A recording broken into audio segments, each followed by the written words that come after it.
We have up-to-the-minute election results as voters across southern Colorado make important decisions on everything from local school board races to statewide ballot measures. Let's start with Propositions LL and MM. You've probably heard a lot about them, two much talked about issues. Proposition LL would allow the state to keep excess revenue collected for the School Meals for All program. And this is what the latest results look like here as of the latest update, which came in within the last hour. Yes, 64%, no, 36%. Proposition MM, another of the pair of issues that you heard a lot about, 57% voting yes so far, 42% voting no. And that would remove a tax exemption for those making $300,000 more per year to fully fund the School Meals for All program. 11 News reporter Aaron Vitito is breaking down both sides of the measure for us tonight and the history of these. Aaron, the School Meals for All program, we've talked about this for years. It was first passed 3 years ago in 2022. It was for the Proposition FF over here, and you can see compared to how it passed tonight, they passed it by about 13%, nearly 300 or more than 300,000 votes back in 2022. And it looks like tonight LL and MM are projected to pass, but some opponents say they don't believe this is a long-term solution. This program has run deficits since it was first approved by voters. Kelly Caulfield has been a vocal opponent of Propositions LL and MM, with the Common Sense Institute claiming the Healthy School Meals for All program cannot exist long-term if it's funded by taxpayers. Well, we're already taxed enough, and I don't think any of the funds that we're putting in are going to good causes. Most of it's getting wasted. Ever since Prop FF passed, Colorado's top 6% have paid $12.4 million more than what was initially planned for. Unofficial results show that money will go toward further funding Healthy School Meals for All, and if MM passes, further funding for more free meals will be available as well. Supporters say that would be a win for all families. We really need to stick up for our community. We really need to watch out for our kids. Bill sponsors say Prop MM ensures long-term funding despite opposition saying otherwise.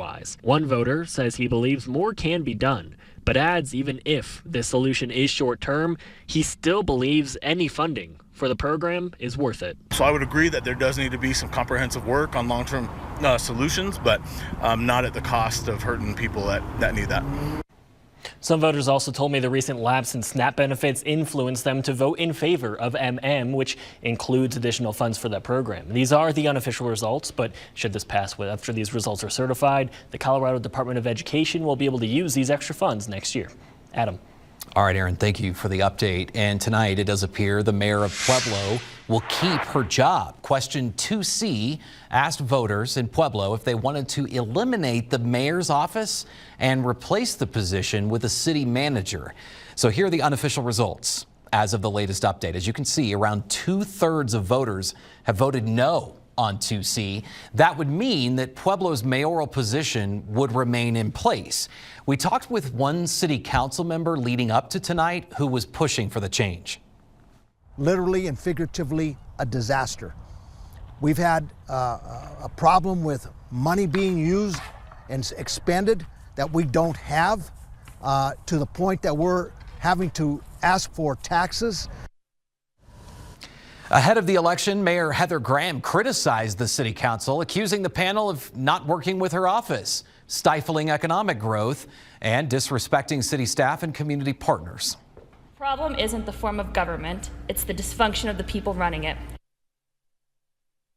Let's get to some other results that we're keeping an eye on in Pueblo. Question 2A, voters were asked to approve a 1% sales tax increase to help the city overcome a budget shortfall. As you can see, at this point, it's failing by a large margin. Voters were also asked to approve extending the current half-cent sales tax for economic development. That question at this point looks to be passing in the unofficial results with a vote of 56% to 44%. Voters in school districts across southern Colorado are also selecting new school board members, and we've got some results that we want to go through from some of the largest districts in our region. Let's start with D20, where voters selected 3 candidates. It has been a tight race. As you can see, the percentage is all 17%, which indicates a very close vote count here. In the lead, Holly Tripp, Susan Payne, the incumbent, and Eddie Waldrop. Again, that's in District 20. There are two separate races in D49. Let's start in District 1. Holly Withers is holding on to a tight edge over incumbent Jamie Lynn D'Avila. In D49 District 4, Lori Thompson is also holding on to a lead in that race, 51 to 49%.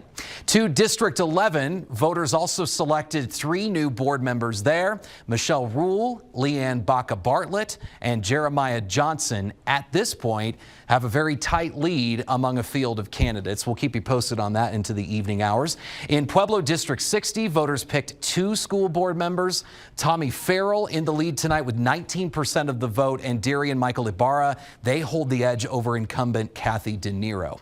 Let's move to District 70. In District 70, District 3, Michelle Erickson is in the lead there. In District 70, District 4, this is where Mark Emery has the lead at the top with 37% in the unofficial results. And finally, in District 70, District 5, where Ann Bennett is ahead in the early results. Let's turn to the results of a closely watched ballot measure in Manitou Springs tonight.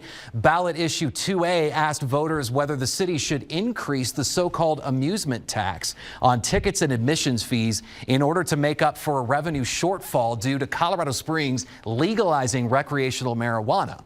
So far, that measure is failing 56% to just under 44%. And again, unofficial results here. Manitou Springs will have a new mayor serving a 2-year term.